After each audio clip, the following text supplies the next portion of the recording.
안녕하십니까. 오라클 클라우드의 새로운 소식을 쉽게 전달해 드리는 OCI 읽어주는 곰돌스의 37번째 시간입니다. 저는 이번 주도 역시나 진행을 맡은 자바 읽어주는 남자 아빠곰이고요. 안녕하십니까. 베어메탈입니다. 안녕하세요. 민석빠입니다. 안녕하세요. 곰돌이입니다.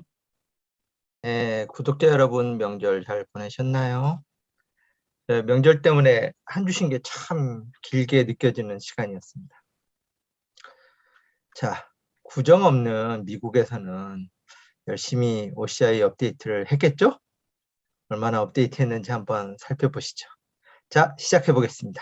명절 지나 이제 새해 첫 소식은 데이터베이스와 관련된 소식으로 한번 시작해 보겠습니다. 베어메탈님 부탁드리겠습니다. 예, 안녕하십니까. 첫 소식은 베어메탈이 전달해 드리겠습니다.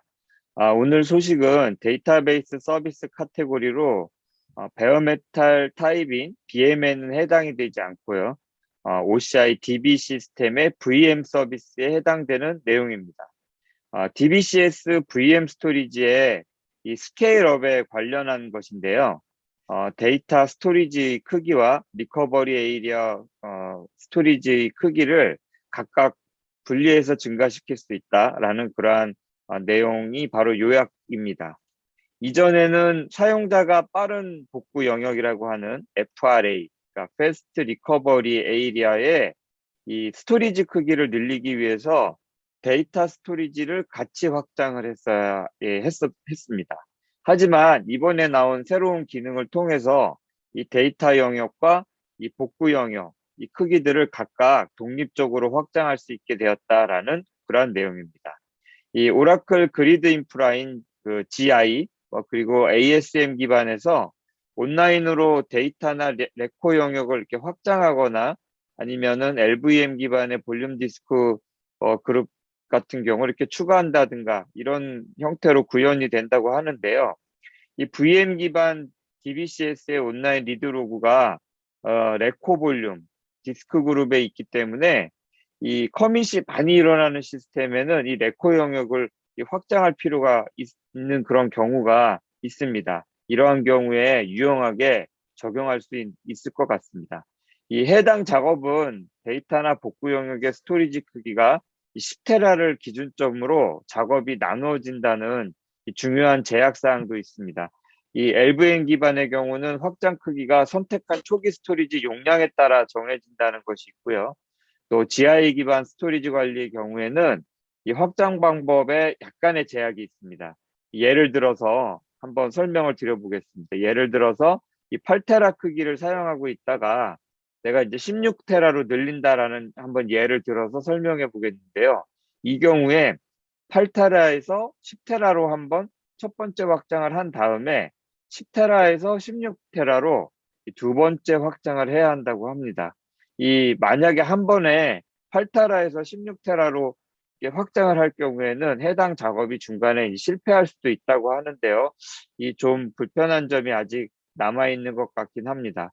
하지만 OCI에서 이렇게 권장하는 대로 수행하는 게 아마도 정신건강에 좋지 않을까라는 생각이 들게 됩니다. 그리고 이후에는 아마 이런 불편함이 조만간 사라지지 않을까라는 그러한 기대도 살짝 해보게 되었습니다. 이상으로 스토리지의 확장과 관련된 부분에 대한 업데이트 마치도록 하겠습니다. 네, 감사합니다.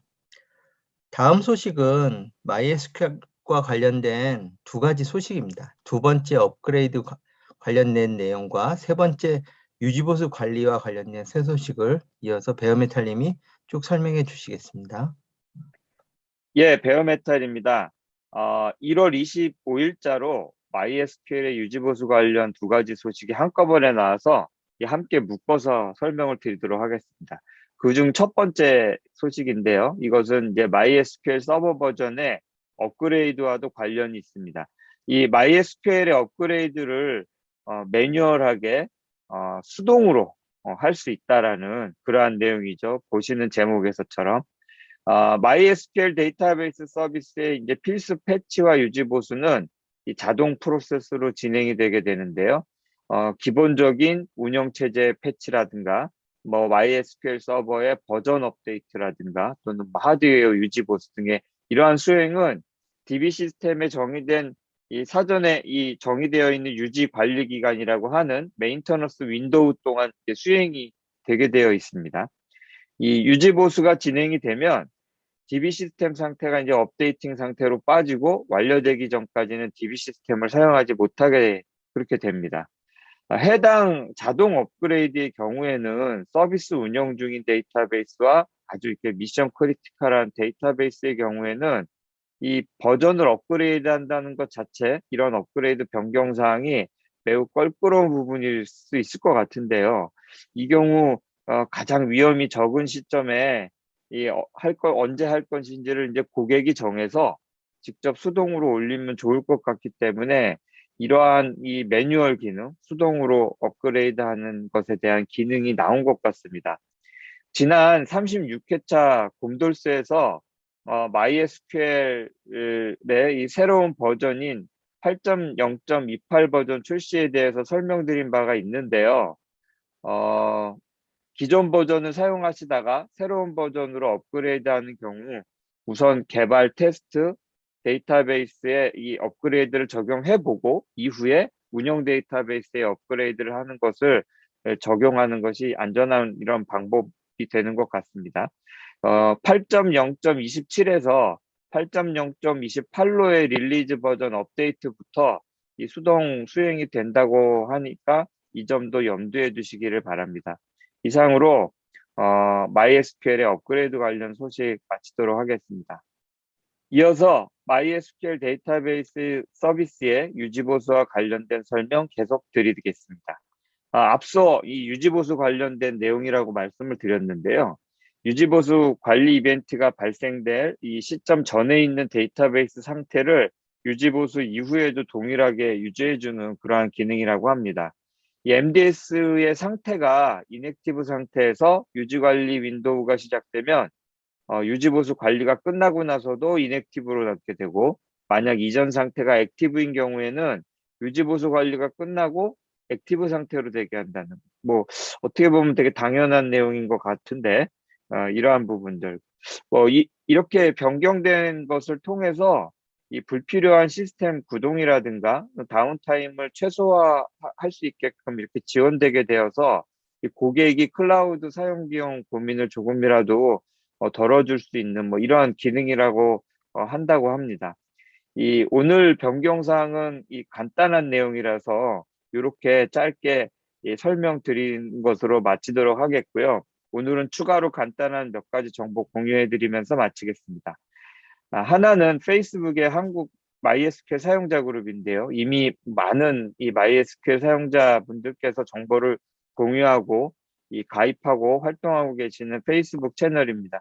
혹시 모르셨을 수도 있기 때문에 이 기회를 보고 이게 MySQL 관심이 많으신 분들께서는 이러한 부분들 한번 가입해 보시고 활동하시면 좋을 것 같고요.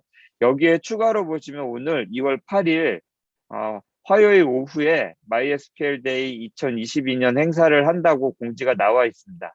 한번 관심 있으신 분들 한번 사전 등록하셔서 보시면 좋을 것 같아서 이번 기회에 정보를 공유해 드리도록 했습니다. 저희 OCI 읽어주는 곰돌수 영상 오픈이 아마도 7일 월요일이나 이 8일 화요일 당일 정도가 될 것 같은데요. 본 유튜브 보시는 대로 즉시 바로 신청하셔서 보시면 좋지 않을까 싶습니다. 이상으로 MySQL과 관련된 소식 간단하게 마치도록 하겠습니다. 감사합니다. 다음 소식은 네트워크와 관련된 새로운 기능 업데이트 소식입니다. 곰돌이님 소개 부탁드리겠습니다. 네, 안녕하세요. 곰돌입니다. 이번 소식은 클러스터 네트워크에서 추가된 새 소식입니다. 이제 클러스터 네트워크의 기본 인스턴스 풀이 인스턴스를 생성을 할 때 사용하는 인스턴스 컨피그레이션을 업데이트할 수 있습니다라고 설명이 되어 있습니다. 클러스터 네트워크에서 저희가 작년 10월 방송 26회차에 추가로 지원되는 리전을 소개하면서 상세하게 소개한 기억이 있습니다. 간략히 소개를 드리면요. 오라클은 클러스터 네트워크라고 하는 업계 최초로 HPC 전용의 고속 네트워크 환경을 클라우드에 구현을 했습니다. 현재 HPC 전용 인스턴스와 ABEC을 탑재한 GPU 인스턴스, 고성능 스토리지, 그리고 곧 적용될 엑사데이터 클라우드 서비스가 클러스터 네트워크에 탑재가 됩니다. 클러스터 네트워크에 연결되는 모든 인터페이스는 100GBps의 로키 인터페이스가 엔드-투-엔드로 오버 서브스크립션 없이 1대1로 상단 스위치에 연결이 됩니다. 현재 지원되는 베어메탈 쉐입은 HPC 전용 쉐입인 BM HPC 2.36 그리고 엔비디아 ABEC GPU를 탑재한 BM GPU 4.8 그리고 오라클 X9 서버를 기반으로 하고 있는 BM 옵티마이즈드 3.36 이렇게 세 가지 인스턴스가 클러스터 네트워크에 사용이 될 수가 있습니다. 이번 업데이트를 이해하기 위해서는 사전에 알아야 할 정보가 있는데요. 기본적으로는 이 클러스터 네트워크는 인스턴스 풀 위에서 구축이 된다는 것입니다. 인스턴스 풀의 대부분의 작업은 클러스터 네트워크에서 직접 관리하고요. 기본 인스턴스 풀의 크기를 조정하고 풀의 새 인스턴스를 생성하는 데 사용하는 인스턴스 컨피규레이션이 사용되어지는데요. 이전까지는 하나의 클러스터 네트워크는 하나의 인스턴스 풀은 하나의 인스턴스 컨피규레이션이라는 이 원칙에서 변경이 가능한 옵션이 없었습니다. 다시 말하면 클러스터 네트워크가 만들어지면 통상 자동화 툴을 이용해서 인스턴스 풀과 인스턴스 컨피규레이션이 자동으로 만들어지는데요. 변경 가능한 것은 인스턴스 풀의 노드 수를 조정하는 스케일 인, 스케일 아웃은 바꿀 수가 있었는데 인스턴스 컨피규레이션 업데이트를 할 수가 없었습니다. 이렇게 되면 하나의 클러스터 네트워크에서 생성되는 15개의 노드가 있다라고 가정을 할 때 이 노드들은 동일한 이미지를 사용하는 노드들만 배포가 가능했다는 것입니다. 가령 사용자가 10개의 노드는 오라클 리눅스 7을 그리고 5개의 노드는 오라클 리눅스 8을 하나의 클러스터 네트워크 내에 실행하기를 원할 때 이 구성이 이전에는 허용되지 않았었습니다. 이번 업데이트로 이러한 설정이 가능하게 되었다는 것입니다. 이해를 돕기 위해서 인스턴스 컨피규레이션과 인스턴스 풀을 잠시 살펴보고 돌아오겠습니다. 인스턴스 컨피규레이션은 단일 구성 엔티티로 인스턴스에 연결되어 있는 블럭 볼륨과 같은 OS 이미지라든지 쉐입 등의 어떤 그런 리소스를 포함해서 OCI에서 컴퓨팅 인스턴스를 생성하는 데 필요한 일련의 필수 또는 선택적인 매개 변수를 정의하는 하나의 템플릿입니다. 실행 중인 기존의 인스턴스에서 인스턴스 컨피규레이션을 생성할 수도 있고요. 사용자 지정에서 컨피규레이션을 직접 구성할 수가 있습니다. 부트 볼륨이나 데이터 스토리지 볼륨이 아직 없는 경우에도 인스턴스를 시작할 때 이러한 리소스가 자동으로 생성하게 할 수가 있습니다. 한 번의 작업으로 인스턴스를 시작하고 스토리지 볼륨을 만들고 V닉을 연결하고 원하는 AD에 걸쳐서 균등하게 설정된 수에 따라 인스턴스를 스트레이프 할 수가 있습니다. 이것은 일반적으로 인스턴스를 시작하기 위해서 플랫폼의 각 개별 리소스를 수동으로 프로비저닝 해야 하는 것들입니다. 그리고 또 한 가지 알아야 할 연관된 것은 인스턴스 풀인데요. OCI는 인스턴스 풀이라고 하는 이 논리적인 그룹에서 동일한 VM 인스턴스를 시작하고 관리하는 기능이 있습니다. 풀은 VM 인스턴스의 수평 확장 가능한 풀을 자동으로 프로비저닝합니다.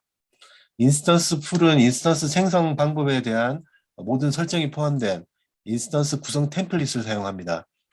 인스턴스 풀은 인스턴스 구성 템플릿을 기반으로 동일한 인스턴스의 시작 풀을 관리를 하죠.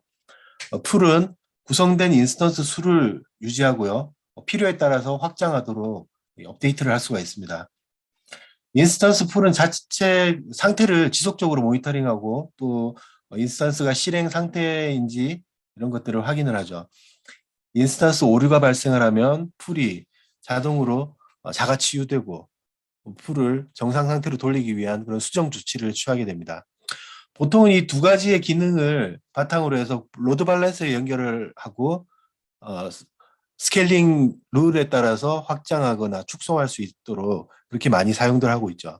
다시 돌아가서 클러스터 네트워크가 인스턴스 풀이라는 논리적인 그룹 위에 실행된다라고 말씀을 드렸는데요. 기존의 인스턴스 풀에서 클러스터 네트워크에 실행되는 노드를 수를 줄이거나 느리는 기능이 있었지만 인스턴스 컨피그레이션을 변경하는 기능은 없었다라고 말씀을 드렸습니다. 그리고 예를 들어서 다른 OS나 버전이 이 클러스터 네트워크에 섞일 수 없었다라는 것을 예를 전해드렸고요. 다음 그림을 보면서 한번 말씀을 드리겠습니다. 추가된 기능은 클러스터 네트워크의 변경란에서 별도의 인스턴스 컨피그레이션을 변경 수정함으로써 이 문제를 해결했습니다. 인스턴스 컨피그레이션 자체는 내용이 변경될 수가 없고요. 그래서 변경이 필요하면 별도의 인스턴스 컨피그레이션을 하나 더 만듭니다. 그리고 클러스터 네트워크에서 이것을 수정하면 기존의 클러스터 네트워크에서 실행되던 기존 노드를 유지하고 새로운 노드는 바뀐 새로운 인스턴스 컨피그레이션의 규칙에 따르도록 변경을 할 수가 있습니다. 내용은 상당히 심플한데 이걸 잘 사용되지 않는 기능이다 보니까 여러 가지 기능들이 같이 얘기가 돼야 되기 때문에 얘기가 좀 길어졌는데요. 클러스터 네트워크에서도 좀 이런 구성이 유연성이 가능하구나 정도를 생각하시면 되겠습니다. 이상으로 클러스터 네트워크에서 인스턴스 컨피그레이션의 업데이트를 할 수 있다라는 그런 내용을 소식을 전했습니다. 감사합니다. 네, 감사합니다. 다섯 번째 소식은 오라클 데이터 플로우의 새로운 기능 업데이트 소식입니다. 제목은 스트럭처드 스팍 스트리밍 지원에 대한 내용이라고 하는데 민수 아빠님 어떤 내용인지 설명 좀 해주시겠습니까? 네, 이번 주에 발표된 데이터 플로우의 업데이트 내용은요, 민수 아빠가 정리해 보도록 하겠습니다. 데이터 플랫폼을요, 클라우드에서 구성할 때 사용자가 가장 많이 고민하는 주제는 아마도 스팍 기술을 어떻게 구성하고 사용할지에 대한 것일 것 같습니다. 사실 스팍 기술은요, 대용량 데이터를 병렬 처리하는 기술로 업계를 관통하는 기술이고요. 스팍은 대용량 데이터를 처리하는 동일한 그런 코드 패턴을요, 그대로 실시간 데이터 처리에 응용할 수 있는 그런 방식법을 제공하기 때문에 업계에서 굉장히 인기가 높은 그런 기술입니다. 스팍 기술이 실시간 데이터를 처리하는 것을 스팍 스트리밍이라고 하고요. 스팍 스트리밍은 메시징 데이터를 실시간으로 처리하는 그런 방식에도 사용이 되고요. 또 하나는 실시간으로 데이터 파이프라인을 구성해서 조직이 원하는 데이터를 그때그때 맞춰서 영역에 맞는 데이터를 상성하는 최근에 이런 영역을 데이터 메시라고 하는데요. 이런 분야에도 응용되고 있습니다. 실시간 반응형 애플리케이션을 구성하는 아키텍처와요. 실시간 데이터를 처리하고 구성하는 것을 지원하는 데이터 메시 영역, 양단에서 모두 사용되는 중요한 기술입니다. 스파크가 대용량 데이터와 실시간 데이터를 처리하는 중요 기술이긴 하지만요. 스파크를 구성하는 인프라스트럭처를 직접 구성하고 관리하는 것은 상당히 복잡합니다. 이러한 이유로 스팍 코드를 배포하면 바로 스팍 인프라스트럭처가 만들어지고 실행되는 스팍 서버리스 서비스가 최근에 많은 관심을 받고 있습니다. 오라클 클라우드가 제공하는 서버리스 스팍 서비스가 바로 데이터 플로우인데요. OCI 데이터 플로우는요, 실행할 스팍 코드를 등록하고 스팍 인프라스트럭처 규모를 설정하고 실행하면 지정한 인프라스트럭처가 바로 생성되고요. 그리고 생성된 직후에 지정한 스팍 코드가 실행되는 구조로 처리가 됩니다. 모든 작업이 완료되면 동작한 실행 결과와 그리고 모든 데이터, 그리고 출력, 로그 파일들은 오브젝트 스토리지에 저장이 되고요. 작업을 수행한 모든 기반 자원들은 소멸되는 그런 구조로 되어 있고, 과금이요, 스팍이 실행된 시간 단위를 초 단위로 환산해서 그 시간 동안 사용한 그런 자원을 비용으로만 과금되기 때문에 굉장히 저렴한 서비스라고 볼 수 있습니다. 인프라 관리 측면에서는요, 인프라를 별도로 관리할 필요가 없기 때문에 관리 효율성이 매우 좋고요. 비용 관점에서 보면 초 단위 사용 자원 비용만을 부과하기 때문에 굉장히 저렴한 서비스라고 볼 수 있습니다. 기존의 데이터 플로우는요, 배치 형태로 대용량 데이터를 처리하는 스팍 애플리케이션만을 지원해 왔습니다. 그러니까 스팍 스트리밍은요, 그동안 지원하지 않은 단점이 있었어요. 대용량 데이터를 처리하는 스팍 애플리케이션과 실시간 데이터를 처리하는 스팍 스트리밍 애플리케이션은요, 동작하는 특성이 약간 좀 다릅니다. 대용량 데이터를 처리하는 스팍 애플리케이션은 대용량 자원을 할당해서 병렬 처리하고요. 그리고 대용량 데이터를 처리한 다음에 동작하는 그런 시간은 일반적으로 수분에서 몇 시간 정도의 그런 범위를 갖습니다. 반면에 스팍 스트리밍 애플리케이션은요, 단위 데이터로 굉장히 작은 데이터를 지속적으로 처리를 합니다. 따라서 스팍 애플리케이션 동작하는 인프라스트럭처는 굉장히 작은 반면에요, 실행하는 시간은 며칠 혹은 몇 주 혹은 1년까지 지속성이 굉장히 긴 것이 특징입니다. 이런 상반된 특징을 갖고 있기 때문에 기존의 데이터 플로우가 동시에 지원을 하지 않았습니다. 이번 주에 OCI 데이터 플로우에서는요, 스팍 스트리밍 모드를 지원한다는 옵션이 새로 추가가 됐습니다. 그래서 이 옵션을 사용하면은요, 고가용성으로 스팍 스트리밍 애플리케이션을 오랜 기간 동안 구동하는 분야에서 OCI 데이터 플로우를 사용할 수 있게 됐습니다.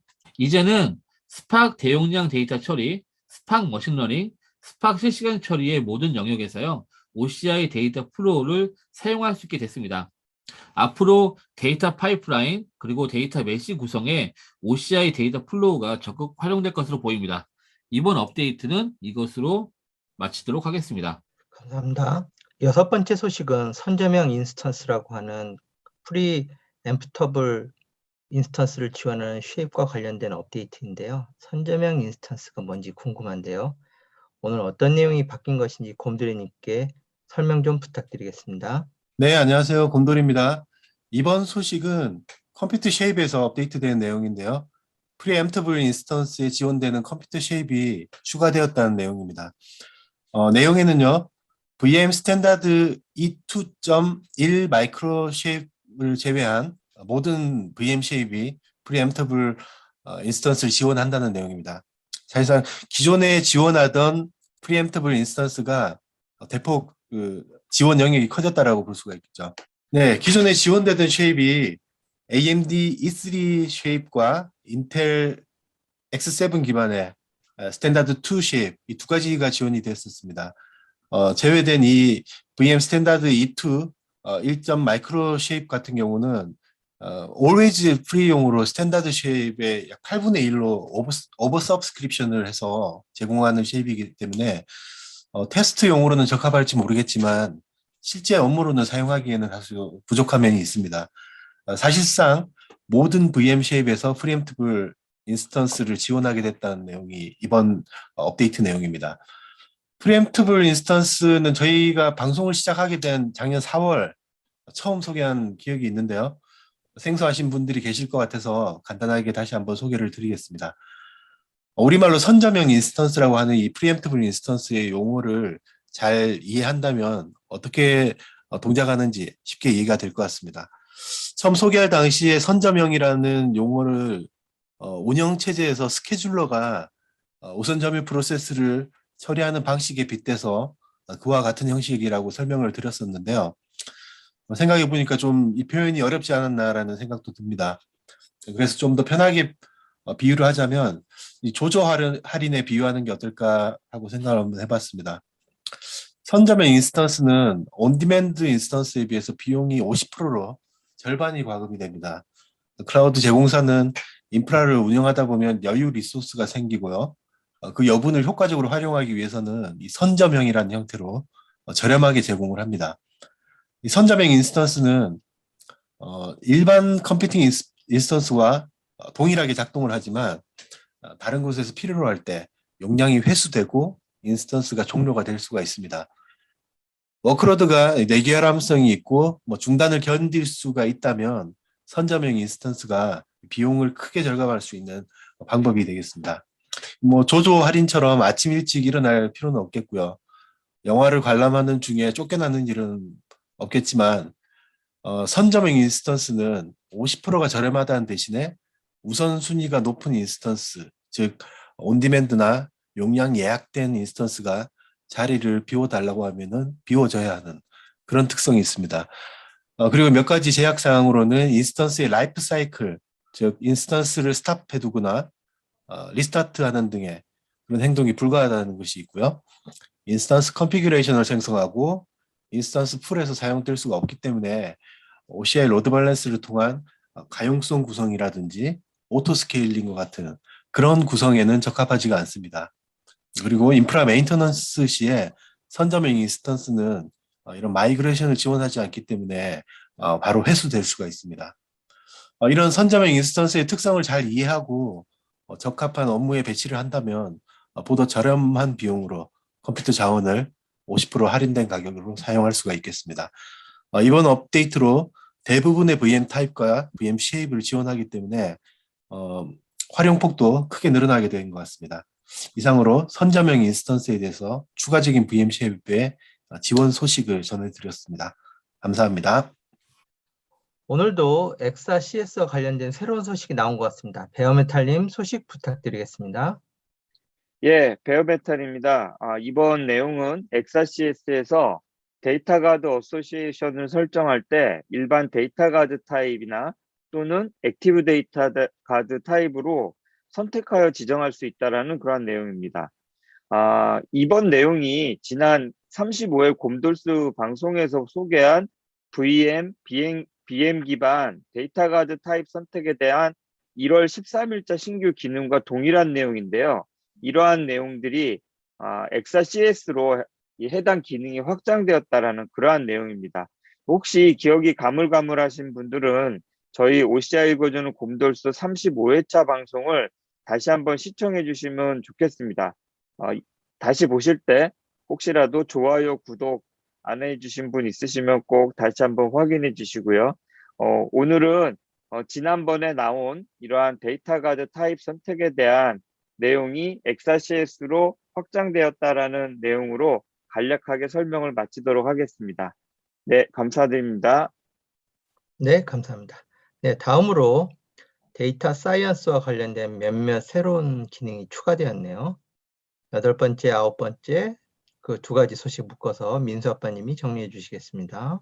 네, 이번 주 데이터 사이언스의 업데이트 소식은요, 민수 아빠가 정리하겠습니다. 이번 주에 데이터 사이언스의 두 가지 업데이트 소식은 간단한 관계로요, 묶어서 한꺼번에 소개하겠습니다. 첫 번째 소식은요, 데이터 사이언스의 잡모드로 모니터링하는 기능이 강화됐다는 소식입니다. 데이터 사이언스는요, 파이썬을 사용하는 전문 데이터 과학자를 대상으로 인공지능 개발 환경을 제공하는 서버리스 서비스입니다. 데이터 사이언스를 사용하는 방법으로는요, 두 가지 모드가 있습니다. 하나는 주피터 모드고요. 주피터 랩이라는 웹 애플리케이션을 제공해서요, 인공지능 코드를 입력하고 실행하는 웹 IDE를 제공하는 것이 이 주피터 모드의 기본적인 설정입니다. 일반적인 데이터 과학자는요, 주피터 모드를 사용해서 인공지능 알고리즘 혹은 모델을 개발하는 것이 일반적인 사용법이고요. 인공지능 코드가 개발이 완료가 되면 일 단위, 주 단위, 월 단위 등 오랫동안 학습하는 인공지능 학습 과정으로 넘어갑니다. 이런 방식으로는요, 주피터 모드가 좀 불완전하고요. 이럴 때는 데이터 사이언스를 잡 모드로 실행하는 것이 일반적인 형태입니다. 이번 주에 공개된 내용은요, 데이터 사이언스를 잡 모드로 프로그램을 실행할 때 사용하는 인프라의 CPU, GPU, 메모리, 네트워크 사용량을 모니터링하는 기능이 개선됐다는 소식입니다. 데이터 사이언스를 잡 모드로 동작할 경우에는요, 실제 동작하는 인프라 상태를 확인하기 굉장히 어렵다는 기존의 단점이 있었습니다. 이런 자원 관리 가시성을 높이는 업데이트가 이번에 발표가 되었습니다.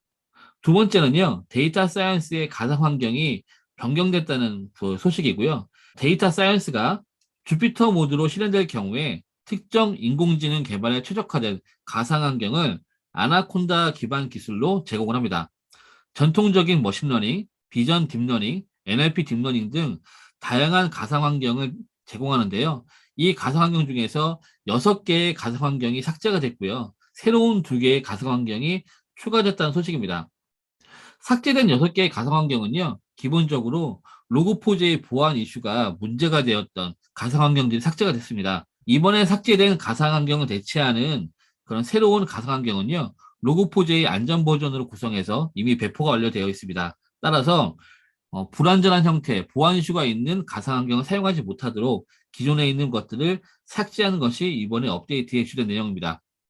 이번 주에 발표된 데이터 사이언스는요, 보안상 위험이 있는 가상 환경을 삭제하고요. 그리고 오랫동안 학습을 진행하는 잡 모드로 동작하는 데이터 사이언스의 구동 환경에서 인프라에 대한 모니터링 기능이 개선됐다는 두 가지 업데이트 소식을 발표했습니다. 이상으로 이번 업데이트를 정리하도록 하겠습니다.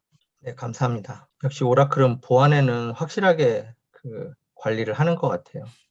로우4j 그 보안 이슈에 대해서 대응 지금 OCI에 바로바로 적용하는 모습을 보여줬네요. 10번째 소식은 오라클 펑션에서 도커 말고 다른 컨테이너 엔진 판맨을 지원하게 되었다는 내용인데요. 민수 아빠님 설명 좀 부탁드리겠습니다.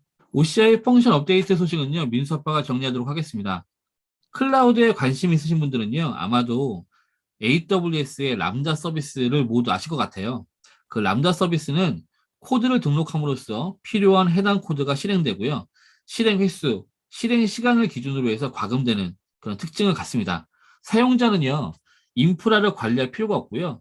저렴한 비용으로 애플리케이션 코드만을 사용하면 되는 대표적인 클라우드 네이티브의 핵심 서비스입니다.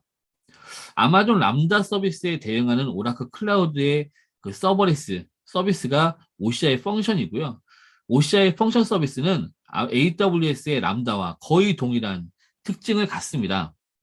그 실행 횟수를 기반으로 과금이 되고요. 완전한 그 서버리스의 특징을 제공합니다. AWS 람다 서비스와 OCI 펑션 그 서비스의 차별성을 말한다면요. OCI 펑션 서비스는요. FN이라는 오픈소스 기술로 구동이 됩니다. FN은 코드를 컨테이너화하고요. 실행하는 서버리스 실행 엔진입니다. 이 FN이 오픈소스로 구성되어 있다는 것이 OCI 펑션의 가장 큰 차별성이라고 볼 수 있습니다. FN이라는 그 기술이 오픈소스로 공개되어 있기 때문에요.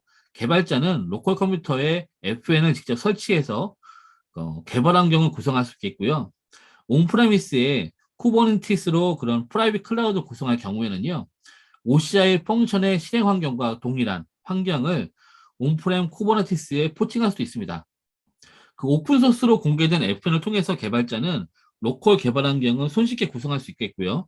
또 하나는 일관된 기술로 온프렘과 클라우드, 하이브리드 컴퓨팅 환경을 구성할 수 있습니다. 이 점이 OCI 펑션이 다른 클라우드의 서버리스 기술과 차별되는 가장 큰 특징이라고 볼 수 있을 것 같아요. 보시는 그림이 OCI 펑션이 동작하는 방식입니다. 개발자는 로컬 환경에서 FN이라는 개발 환경에서 로직을 개발하고요. 이 개발된 로직을 실행해보고 테스트해봅니다.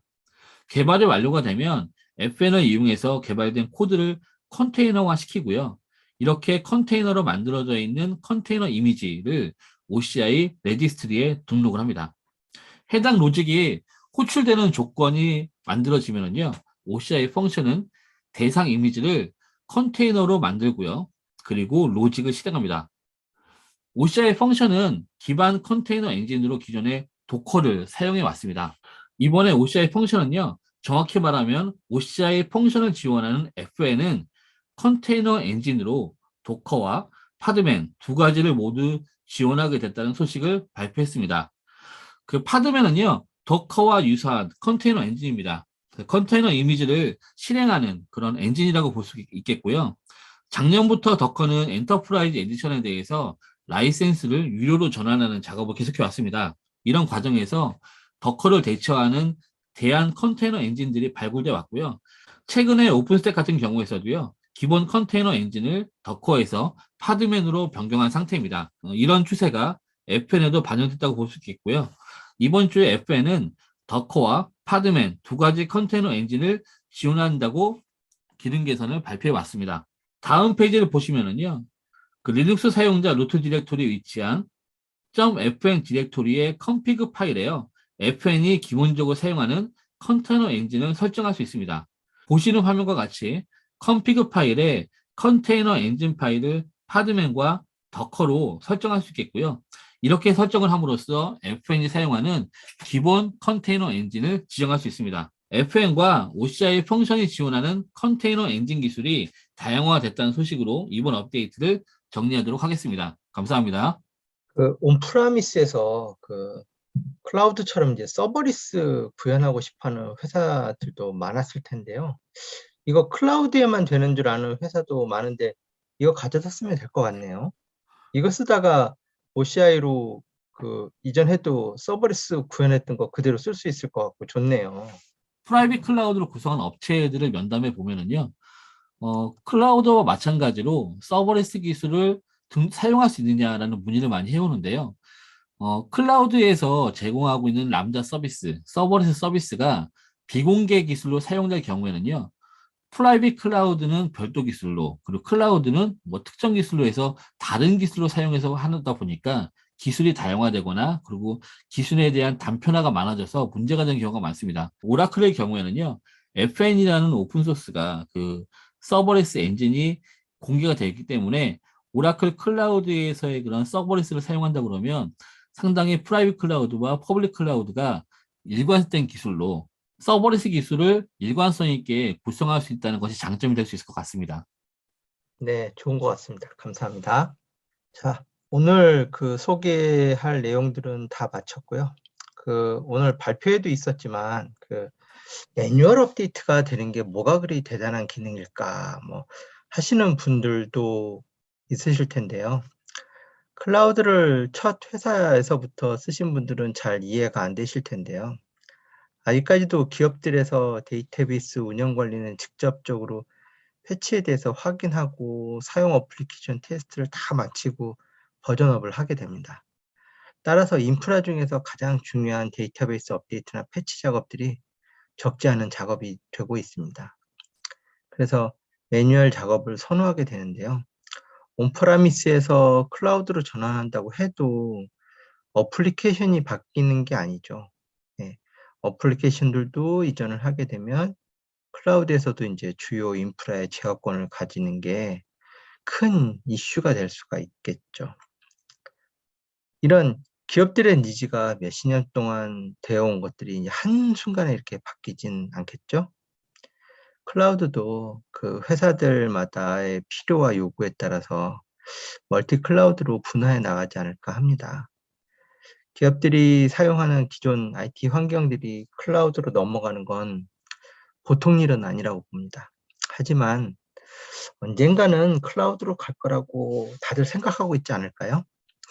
그 과정에서 하이브리드 클라우드니 온프라미스 환경에서 구동되는 클라우드들도 거쳐가겠지만 클라우드를 간다고 가정을 하고 그 길을 걸어가는 게 아무래도 현명하겠죠?